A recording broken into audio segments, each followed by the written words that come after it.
Halo, sekarang pertemuan ke-9 kita akan belajar tentang sistem komunikasi interpersonal. Jadi kalau sebelumnya kita bahas soal sistem komunikasi intrapersonal yang terjadi di dalam diri kita sendiri. Nah, sekarang kita akan bahas sistem komunikasi interpersonal yang terjadi antar orang ya. Nah, komunikasi interpersonal itu yang seperti apa sih? Di sini kita bisa lihat ya. Pengertiannya, komunikasi interpersonal adalah interaksi baik secara verbal maupun nonverbal antar orang yang saling bergantung.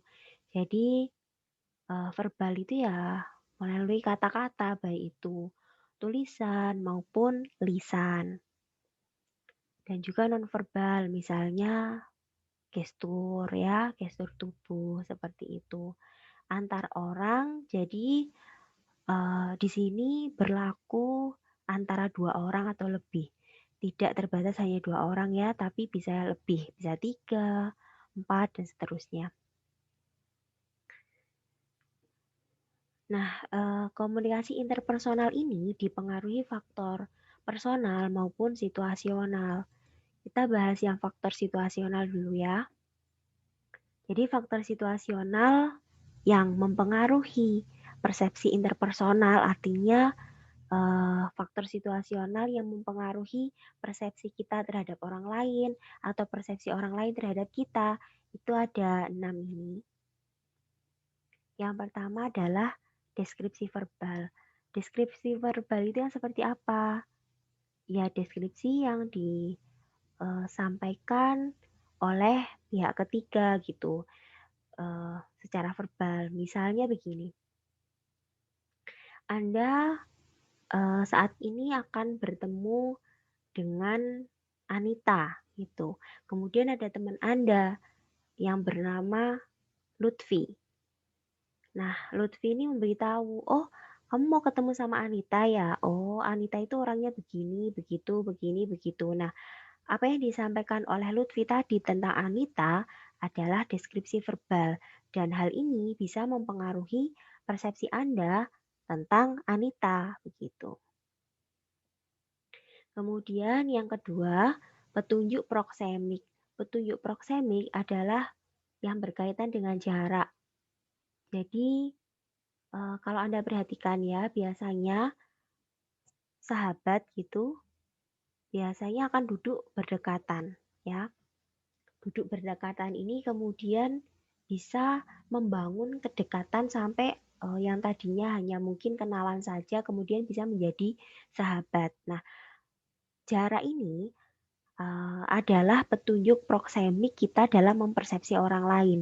Karena jaraknya berdekatan nih duduknya, jadi persepsi antara A dan B ini kemudian mereka saling mempersepsi bahwa keduanya ini ya adalah dekat gitu, adalah teman dekat seperti itu. Kemudian petunjuk kinesik. Petunjuk kinesik adalah petunjuk yang berkaitan dengan gestur ya, bisa dibilang seperti itu. Jadi misalnya begini, Anda sedang ngobrol nih dengan teman Anda, sebut saja Nizam gitu. Nah, Nizam ini ketika Anda ajak ngobrol, itu dia melihat ke arah lain, dia tidak memandang Anda. Nah, ini tentu akan berbeda persepsi Anda tentang Nizam ketika dia eee, tidak memandang Anda ketika Anda sedang berbicara dengannya, dengan ketika si Nizam ini saat Anda ajak berbicara, dia memandang Anda gitu, menatap Anda, ya kan? Persepsi Anda kan berbeda ya tentang Nizam ya. Nah, itu yang disebut dengan petunjuk kinesik, contohnya, yang berkaitan dengan gestur tubuh seperti itu. Kemudian ada juga petunjuk wajah. Jadi misalnya si Nizam ini tadi melihat Anda, tapi seperti ini contohnya, Anda sedang menceritakan atau curhat tentang sesuatu yang sedih gitu. Kemudian Nizam ini menatap Anda dengan wajah yang sedih juga gitu. Nah, persepsi Anda kan apa terhadap si Nizam ini? Oh, dia peduli. Oh, dia empati, dia bersimpati kepada saya seperti itu kan.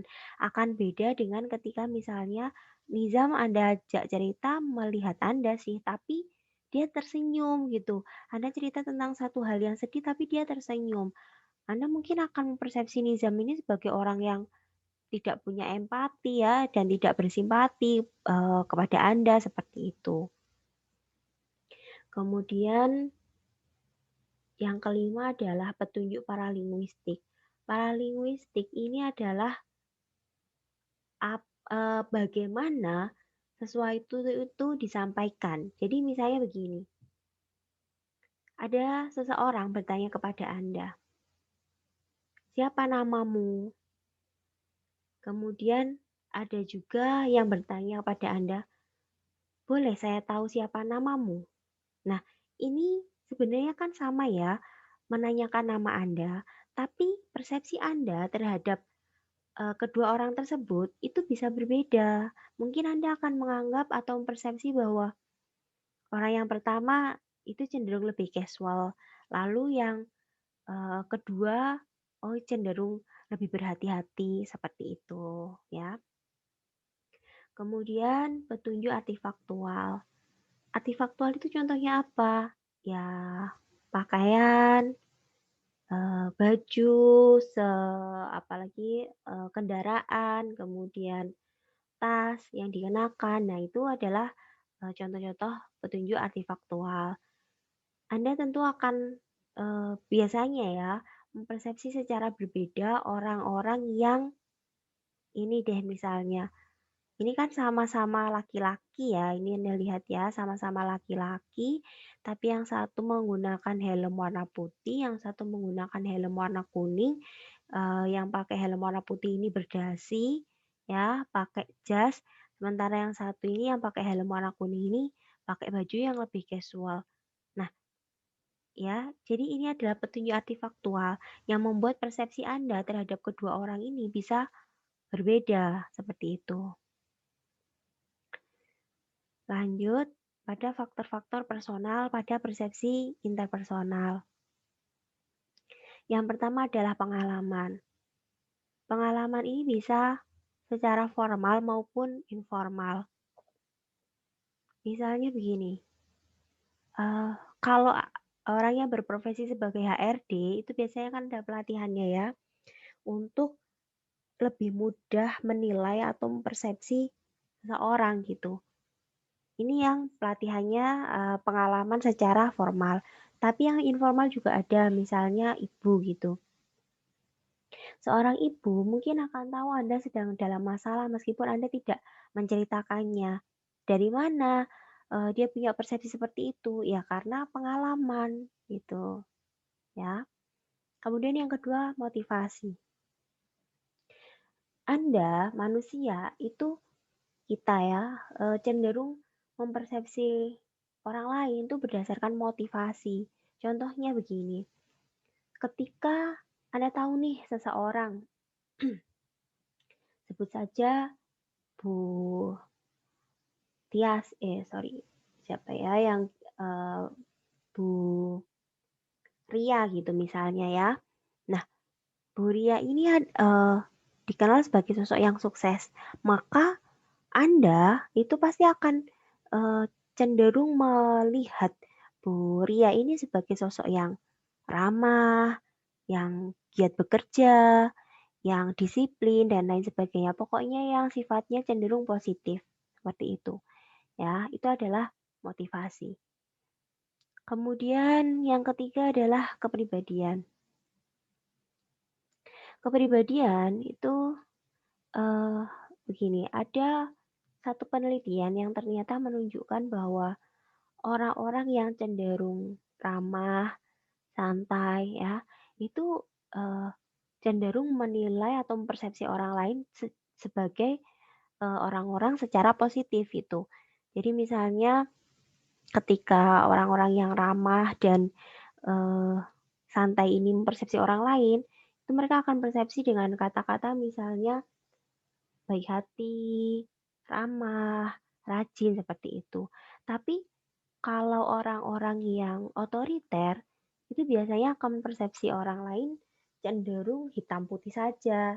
Jadi kayak misalnya rajin, malas, ya, baik, tidak baik ya, seperti itu. Jadi itu yang berkaitan dengan kepribadian. Nah, selanjutnya soal atraksi nih. Atraksi itu apa sih ya? Pentingnya apa sih kalau kita belajar soal atraksi dalam hubungan interpersonal? Atraksi itu adalah ketertarikan ya. Jadi kita di sini akan belajar tentang apa saja sih faktor-faktor yang membuat Anda tertarik dengan orang lain atau orang lain tertarik dengan Anda gitu. Karena ini konteksnya adalah hubungan interpersonal. Yang pertama kita akan bahas soal faktor-faktor personal dulu ya yang mempengaruhi atraksi interpersonal. Yang pertama adalah kesamaan karakteristik personal. Kesamaan karakteristik personal ini bisa apa saja, bisa daerah asal, bisa usia, bisa pekerjaan, bisa bahkan pandangan politik dan lain sebagainya. Contohnya begini, Anda baru berkenalan nih dengan seseorang ya, mahasiswa baru gitu, kemudian kenalan, oh ternyata sama-sama anak rantau nih, sama-sama dari Kalimantan misalnya seperti itu. Nah, biasanya Anda akan sebagai manusia ya akan merasakan oh ini ada kesamaan nih antara saya dengan dia dan Anda jadi lebih tertarik dengan orang tersebut dibandingkan dengan ketika Anda berkenalan dengan orang lain dari mana?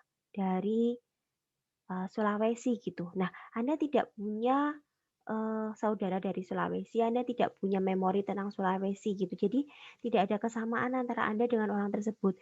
Maka biasanya Anda cenderung kurang tertarik terhadap orang tersebut dibandingkan dengan ketika Anda tadi berkenalan dengan yang sama-sama dari Kalimantan gitu ya. Yang kedua adalah tekanan emosional. Jadi ternyata ketika seseorang ini menghadapi tekanan emosional yang sama gitu ya, ada A dan B. Mereka ini menghadapi satu tekanan emosional yang sama, ini biasanya cenderung lebih mudah terbangun kedekatan di antara mereka. Karena mereka sama-sama merasa menghadapi satu tekanan emosional gitu, menghadapi bersama-sama satu tekanan emosional yang sama seperti itu. Kemudian yang ketiga adalah harga diri yang rendah. Jadi ternyata orang dengan harga diri rendah yang biasanya cenderung merasa bahwa dirinya tidak berharga, itu cenderung lebih mudah menyukai orang lain. Jadi dia akan lebih mudah menyukai orang-orang yang dia temui gitu. Nah, yang keempat, isolasi sosial. Ketika seseorang terisolir secara sosial ya, misalnya lama gitu ya nggak ketemu dengan orang karena pandemi gitu, kan terisolir ya, nggak keluar, di rumah terus seperti itu.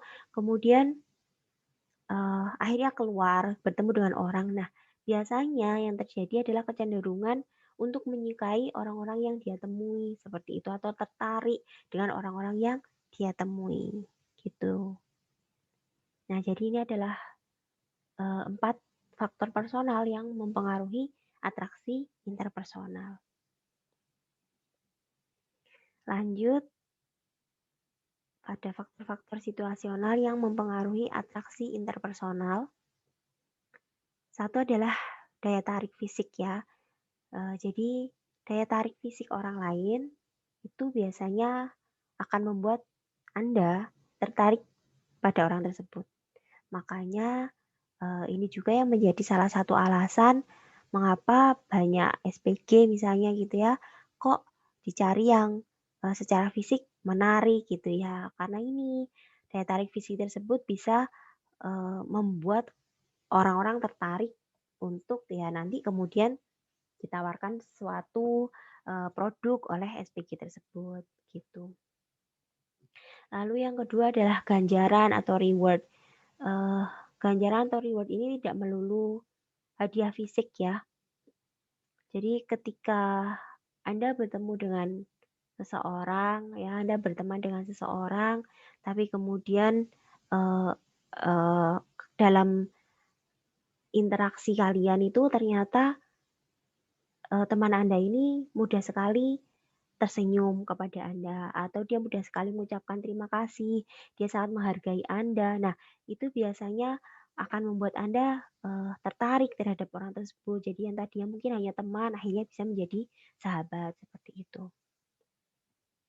Lalu yang ketiga adalah keakraban atau familiarity. Eh, Keakraban itu bisa membuat Anda tertarik dengan seseorang. Contohnya, eh, Anda nggak pernah ketemu dengan Nikita Willy ya misalnya. Tapi kan Anda familiar dengan Nikita Willy karena Anda sering melihatnya di televisi misalnya seperti itu. Nah, biasanya Anda akan tertarik untuk mengenal lebih jauh atau mungkin tertarik untuk mengobrol dengan Nikita Willy yang saat ini ada di depan Anda. Padahal Anda belum pernah mengenalnya sama sekali, tapi Anda merasa familiar dengan si Nikita Willy ini gitu. Lalu yang keempat, kedekatan atau proximity. Jadi lagi-lagi soal jarak ya. Jarak ini ternyata membuat seseorang jadi tertarik. Anda eh, duduk dekat dengan seseorang gitu. Biasanya Anda akan lebih tertarik pada orang tersebut daripada orang lain yang duduk jauh dari tempat Anda duduk seperti itu. Kemudian contoh lagi untuk proximity adalah dalam bertetangga ya.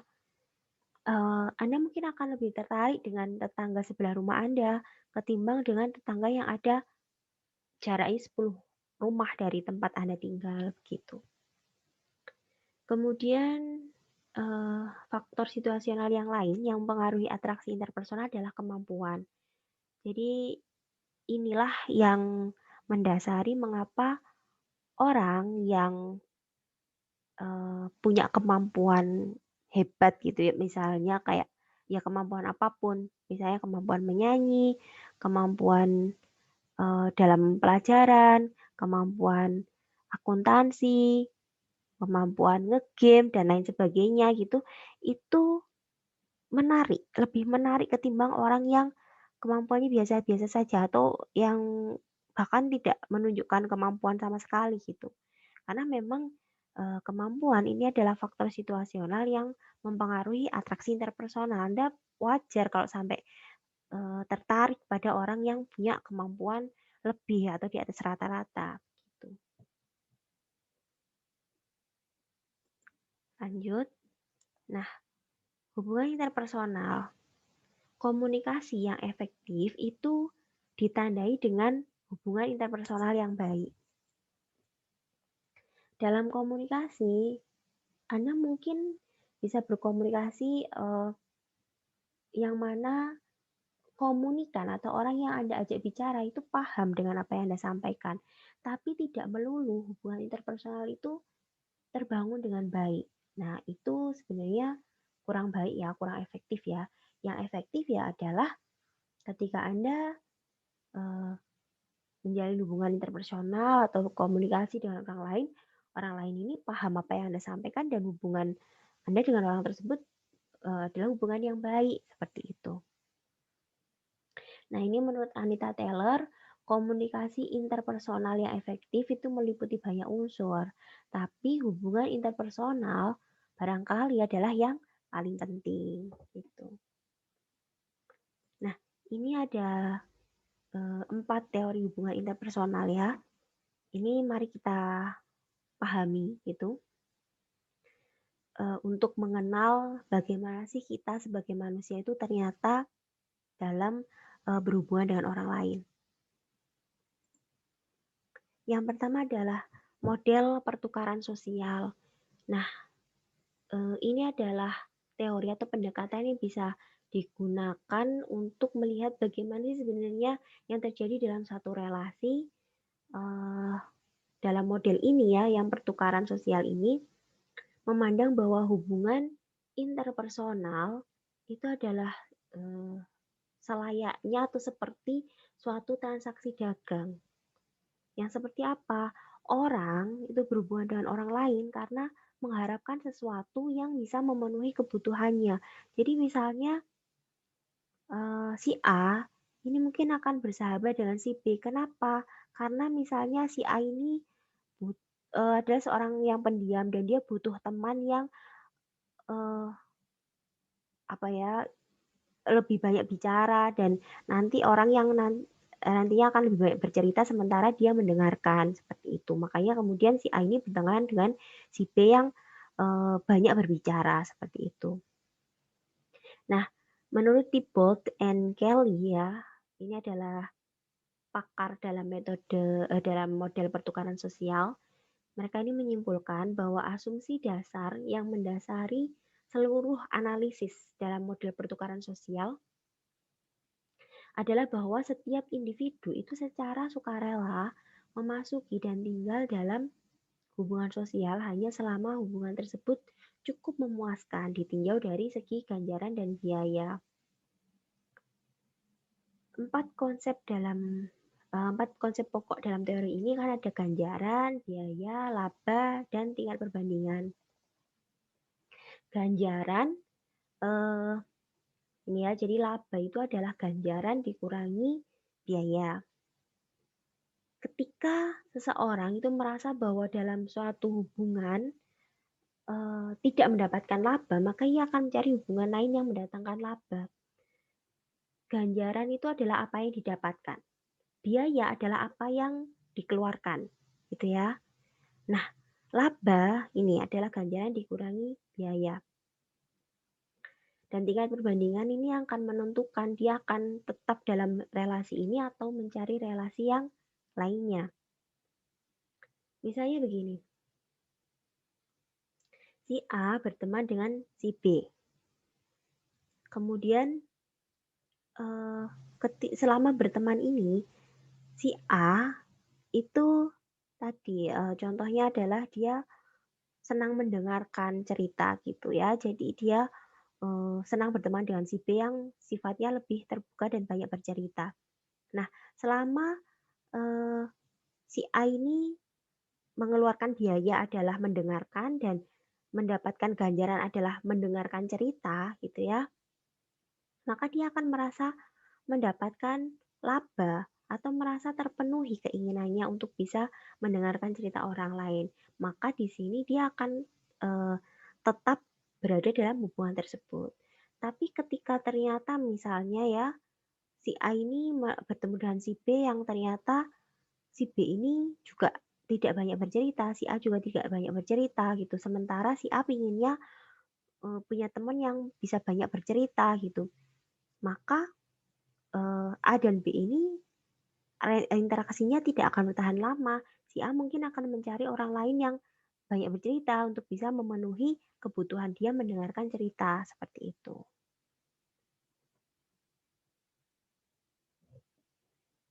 Selanjutnya ada model peranan.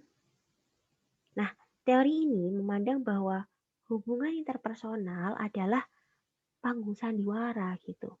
Jadi setiap orang itu harus memainkan peran sesuai dengan naskah yang telah dibuat oleh masyarakat.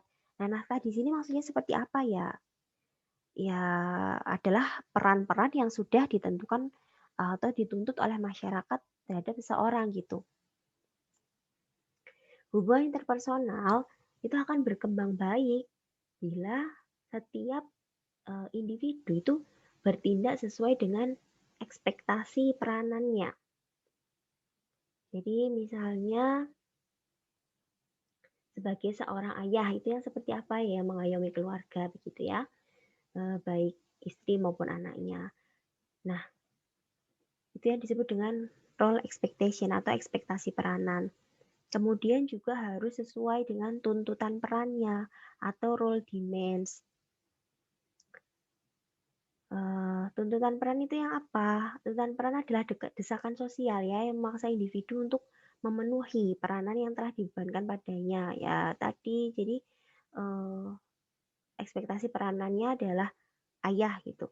Kemudian tuntutannya adalah ya ayah yang mengayomi keluarganya baik itu istri maupun anak-anaknya. Kemudian juga harus memiliki keterampilan peranan atau role skills ya, serta terhindar dari konflik peranan dan kerancuan peranan. Ini bisa dibaca ya soal ekspektasi, tuntutan, dan juga keterampilan peran. Nah, konflik peranan itu terjadi bila individu tidak sanggup mempertemukan berbagai tuntutan peran yang kontradiktif, biasanya seperti itu. Misalnya seorang bapak yang berperan juga sebagai polisi untuk menangani perkara anaknya. Atau bisa juga adanya kerancuan peran ya, ketika ekspektasi peranan itu tidak jelas bagi seseorang. Jadi dia ini sebagai apa sih sebenarnya itu nggak jelas. Jadi itu akan menjadi kerancuan peranan. Konflik juga akan muncul misalnya ekspektasi peran ya, eee, ayah gitu misalnya, seorang suami yang kewajiban dan tugasnya adalah, eee, mengayomi istrinya seperti itu, menyayangi istrinya gitu ya.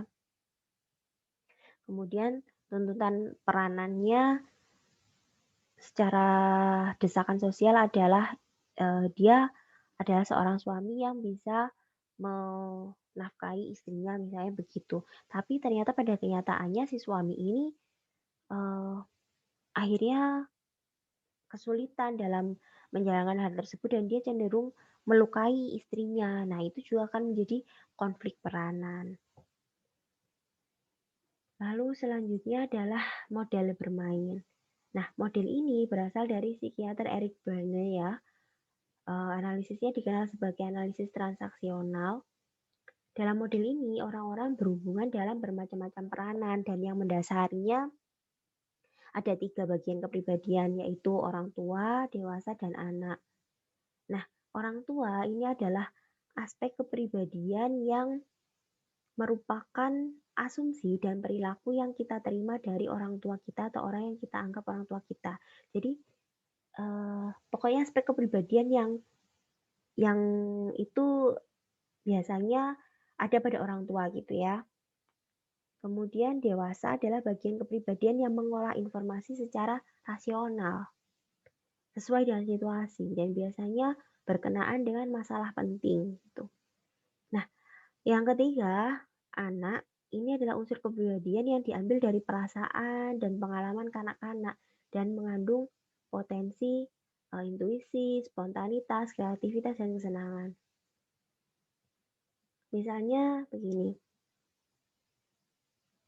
ada Anda tinggal di kos gitu ya, kemudian eh, Anda itu sedang sakit ya, Anda sedang sakit, kemudian ada teman Anda yang eh, membantu merawat Anda, memberikan makan gitu ya, menyiapkan makanan, kemudian mengingatkan untuk minum obat, seperti itu. Nah, itu berarti Anda berada dalam permainan ini sebagai si anak. Anda sebagai anak. Dan teman Anda itu adalah orang tua. Karena dia aspek kepribadian yang eh, merupakan asumsi dan perilaku yang kita terima dari orang tua. Jadi kayak orang tua kalau kita sakit kan biasanya akan merawat ya. Jadi dalam hal ini teman Anda sedang berada dalam eh, mode permainan sebagai orang tua seperti itu.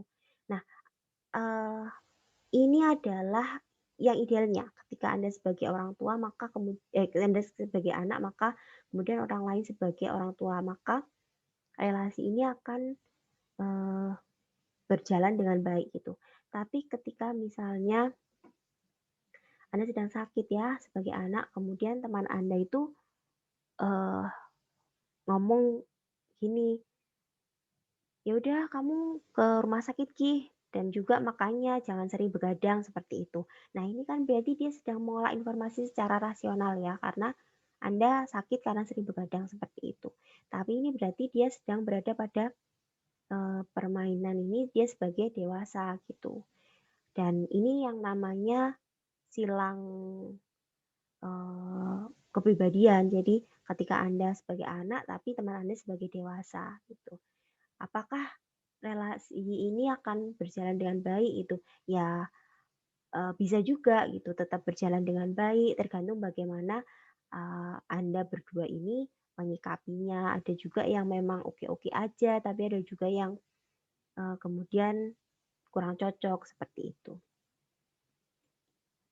Kemudian ada yang keempat adalah model interaksional. Nah, model ini mencoba menggabungkan ketiga model sebelumnya ya, yaitu tadi ada model pertukaran sosial, lalu peranan, dan juga permainan. Nah, model interaksional ini memandang bahwa hubungan interpersonal itu adalah satu sistem, yang mana setiap sistem itu terdiri atas subsistem yang saling bergantung dan bertindak sebagai satu kesatuan.